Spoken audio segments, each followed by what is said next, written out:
Welcome to our 5-minute session. Today we will discuss how ostracism could increase a person's superstitious tendencies and examine ways to intervene with this negative effect.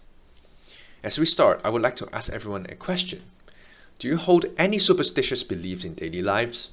If so, do these beliefs directly impact your behaviors, such as wearing a good luck charm or organizing your room with feng shui advice?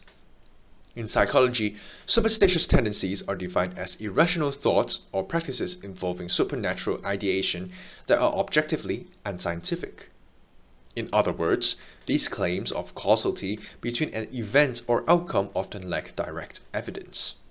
However, it is a highly prevalent phenomenon observed worldwide, with different superstitious beliefs existing among various cultures. A person's superstitious tendency could be predicted by many variables, ranging from dispositional to situational factors. Furthermore, previous research has found that ostracism-related maltreatment could predict a victim's superstitious beliefs. Ostracism is an interpersonal maltreatment that occurs in everyday life when a person is excluded or ignored.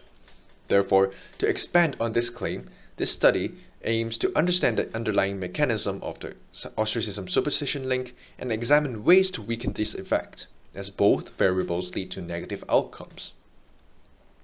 We proposed two possible pathways to explain the connection between ostracism experience and superstitious tendencies.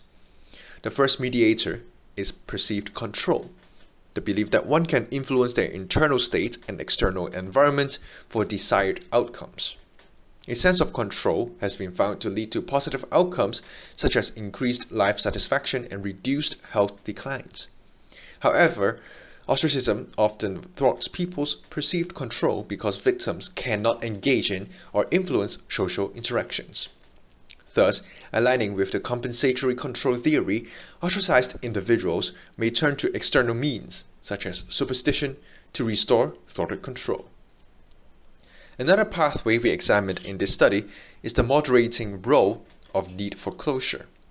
This dispositional trait that motivates people to seek out definite explanations for ambiguity and make sense of the environment. Because ostracism is a painful social experience, people who have high need for closure are more motivated to search for answers and identify potential threats. Therefore, they are more inclined towards effortless and biased information processing, which is a perfect time for superstitions to kick in as it provides a quick answer for causal relationships without the need for rational reasonings.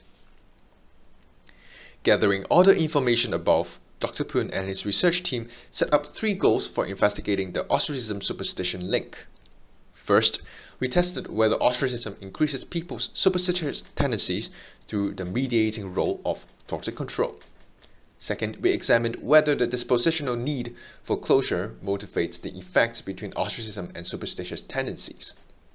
Finally, we also investigated whether restoring ostracized individuals' perceived control could weaken the effects of ostracism on superstitious tendencies.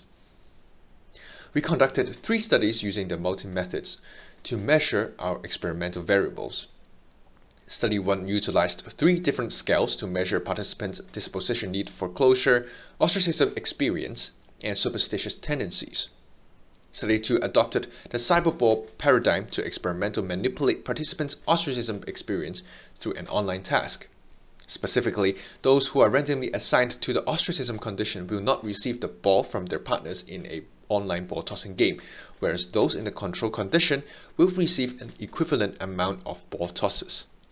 After the manipulation, participants completed a self-report assessing their perceived control.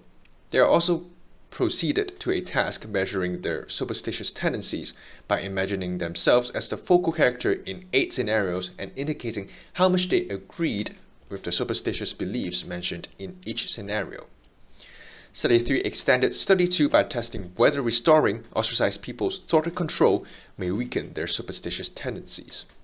To manipulate ostracism, participants in the ostracism condition imagined themselves being a new employee in a company who was ignored by others, whereas those in the control condition imagined themselves as being accepted. Then participants in the control restoration condition recalled a significant experience when they possessed complete control over a situation, whereas those in the no restoration condition record their routine on a typical Wednesday afternoon. Finally, the superstitious tendencies were examined by imagining themselves as a focal character in 10 scenarios and indicating whether they would engage in certain superstitious behaviors. The result consistently showed that ostracized participants had higher superstitious tendencies than non-ostracized participants throughout the 3 studies. Moreover, thwarted control mediated the ostracism-superstition link, and dispositional need for closure also moderated the effects of ostracism on superstition. Finally, restoring ostracized participants' perceived control weakened the negative effect of ostracism on superstitious tendencies. In conclusion, these findings feature the essential role of thwarted perceived control and dispositional characters in understanding the underlying mechanism between ostracism and superstition. Practically, it also suggests control restoration as a possible intervention method in combating the consequences of ostracism and superstition. This is the end of our presentation. If you would like to learn more about this topic, you can scan the QR code to access the research article. Thanks for listening and see you next time.